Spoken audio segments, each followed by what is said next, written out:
I learned you can't really tell anyone nothing because if you're not if it's not something that's like can garner a degree or some piece of paper that signifies that you are knowing of this certain thing, then nobody's really going to take heed unless whatever you are professing or whatever you're trying to teach or whatever you're trying to bring someone to an understanding of becomes, popular, becomes talked about, becomes mainstream, becomes accepted widely as, truth, or not even as truth, or accepted widely to even be spoken of, you know, then people may say, okay, I'll hear you out.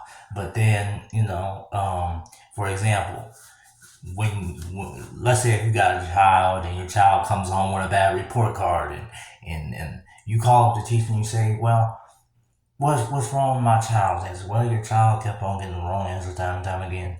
I tried to tell him to show his work and he didn't show his work, and then I told him again, and he showed his work and he showed the wrong work. He got the wrong answers. He didn't put this number in the right place, and da da da da. And you say to the teacher, you're wrong. You're being prideful. You have no idea what you're talking about. Just go back, look at it, and see what really is the root of the problem. Because you don't know. My child could be right about this problem and you could have overlooked something. Don't be a know it all. Don't be a know it all. If a parent did that to a teacher, you would call the parent crazy out of his mind, because the teacher has a degree or whatever. The teacher's been doing this for quite a while to know and to be able to teach. So they have enough knowledge to teach. They have enough knowledge to know what they're talking about. They have enough knowledge to know what they're saying is true. So naturally, you believe them without question. Naturally, you say no.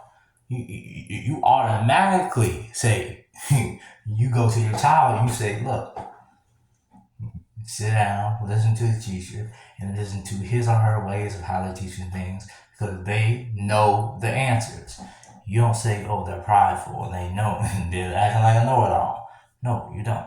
But for some reason, society loves to do this whenever there's no degree involved. When there's things out in the world and out in life, in the day-to-day life, where, you don't have to go to school to do this, or you're not, like, you don't have, a sustainable degree where you can hold tangible proof and say, yo, yes, that's a teacher in science, that's a teacher in math, that's a teacher in history class, that's a teacher in fashion, that's a teacher in soap products or tea products, or making and molding cups and all that, crafting cups and stuff like that. You don't say these type of things because you'll call them a know-it-all and all this, and then other people that are popular will catch on to the same subject that the know-it-all you said was a know-it-all will talk about, and then y'all run with it.